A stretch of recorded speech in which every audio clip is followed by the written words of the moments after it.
Did you know Taiwan is the size of Belgium but has 23 million residents? Bubble tea was invented here in the 1980s and garbage trucks play Beethoven. I'm Ari and I'm spending the next 36 hours showing you everything you need to know about Taipei, the capital of the self-governing island off the coast of China.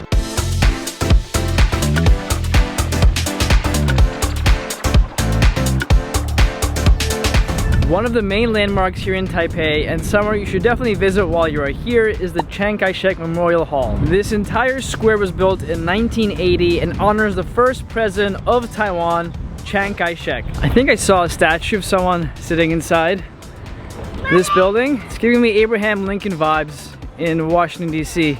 Let's check it out. Amidst the bustling streets of Taipei, the Chiang Kai-shek Memorial Hall stands as a towering tribute to the enigmatic figure of Taiwan's history. A colossal monument shrouded in the echoes of a tumultuous past, where the legacy of Chiang Kai-shek is immortalized in stone, inviting visitors to reflect on the intricate dance between power, politics, and the resilient spirit of this island nation. How beautiful is the view from the top of the staircase? I mean, just wow. I think part of me is just a sucker for outdoor gardens. I mean, this is just so beautiful. I could stay here all day. And clearly the older residents of Taiwan agree with me, because I saw several pockets of older individuals doing exercises together as a group, walking around, which I really like to see.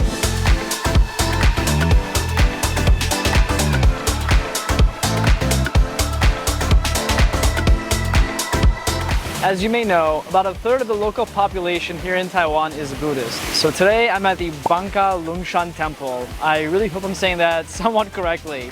This is a Buddhist temple built in the 1740s.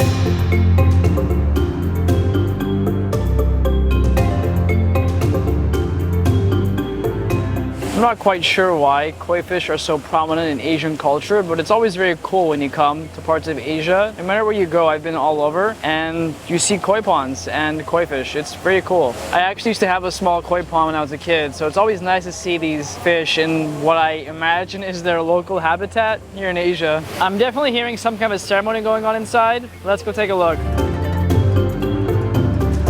Venturing into Bangka Lungshan Temple is like stepping into a living history book. Amidst the swirling incense, the beautiful dragon-adorned rooftops tell stories etched in every scale. The rhythmic hum of prayers merge with the intricate carvings, creating an immersive experience that reveals a living, breathing testament to the rich tapestry of Taiwanese culture. The interior was very, very beautiful, very ornate. This is definitely worth the spot if you're visiting Taiwan.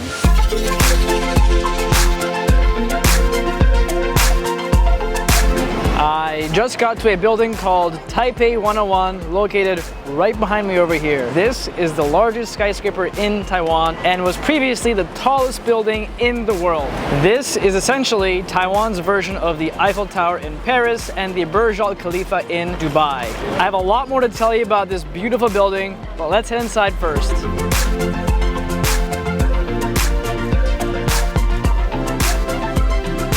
If you're confused as to why I'm walking around a shopping mall, it's because Taipei 101 is actually a shopping mall. The first several floors of the building is a giant shopping mall, and the top is the observatory deck that gives you the beautiful panorama views of Taipei. Let's go find it.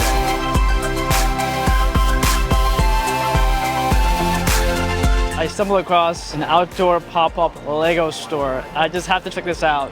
How cute does this look though? Let's see what they have.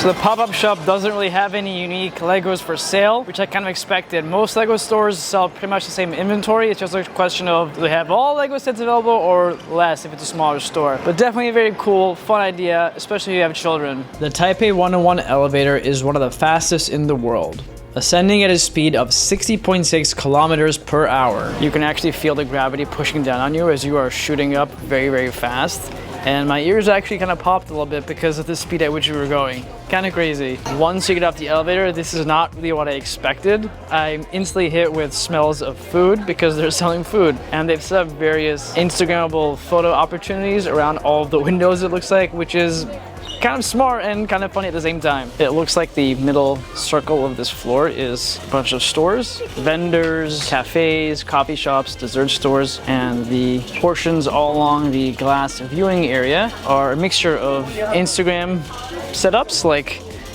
this one right behind me. You have flowers. A lot of flowers actually I'm seeing, but essentially they're cool photo spots for Instagram. And a mixture of actual glass windows over here that aren't blocked. You can actually take advantage of to get a beautiful view of the city. Now, this building is called Taipei 101 because there are 101 floors. However, the base ticket does not take you all the way to the top floor. I'm currently on the 89th floor. If you want to go all the way to the top, you have to pay an additional, I think it's $4.50. I'm not going to be doing that today because I've gone off these skyscrapers before, and to me, honestly, they're all kind of the same after a while. The views from the 89th floor are good enough for me. If you go all the way to the top, you can go on an actual open air deck and get the full-blown experience for yourself. Now, one unique thing you'll find here at the top of Taipei 101 is the tuned mass damper right under me. This is the world's largest and heaviest damper. You can see the mass damper in action during past typhoons in 2014 and 2015. The mass damper is a large pendulum-like device designed to stabilize a skyscraper and counteract heavy wind and seismic activity. This is necessary because Taipei 101 is in a region subject to typhoons and earthquakes. And we are back in the mall. So the question is it worth a visit to Taipei 101? Should you make a stop here if you are in Taiwan? Truthfully, I think it kind of depends. If you haven't done these kinds of very tall observation decks before, it's a good option. It's fun.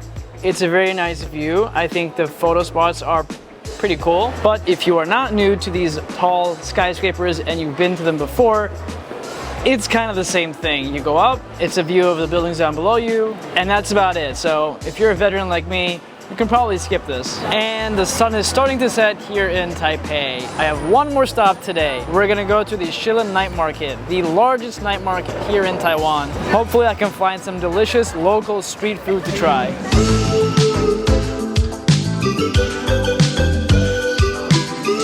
And tonight's dining adventure starts at the Shilin Night Market. I'm here to eat the local foods and to try the local games. This is a mixture of night market and arcade. Shilin Night Market is one of Taipei's most famous and expansive night markets. It's a bustling hub where locals and tourists alike gather to explore a labyrinth of stalls offering everything from traditional Taiwanese dishes like fried squid and oyster omelets to fashion items and quirky trinkets. As you weave through the crowded alleys, the sizzle of grills and pungent allure of stinky tofu hit you like a punch, while the neon lights and chatter of vendors beckon both the adventurous eater and the curious wanderer into a whirlwind of Taiwanese street food culture. So we got the fried chicken in a plastic bag. Here's what it looks like on the inside. Let's unbox this bad boy.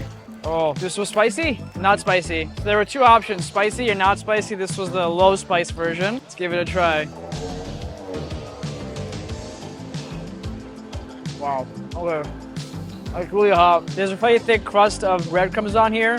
Pretty good seasoning, a little bit salty, but it's pretty good. Here's a closer look of what my fried chicken in a bag looks like. One of the really cool arcade games here at the market, you use a line to catch shrimp or a net to catch little mini goldfish, and you take home whatever you catch with you.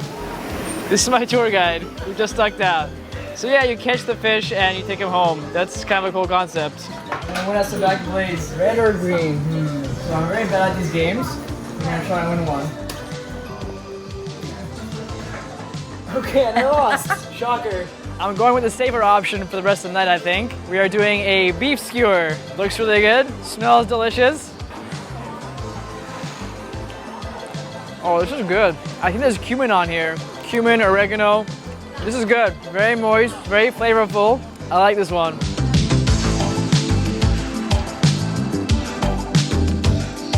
And that's all I have for tonight, guys. Just finished up the night market with a nice, refreshing glass of lemonade. I have more to share with you tomorrow. We're gonna go to some interesting stores that just opened up here in Taiwan and a few other surprises. I'll see you guys in the morning.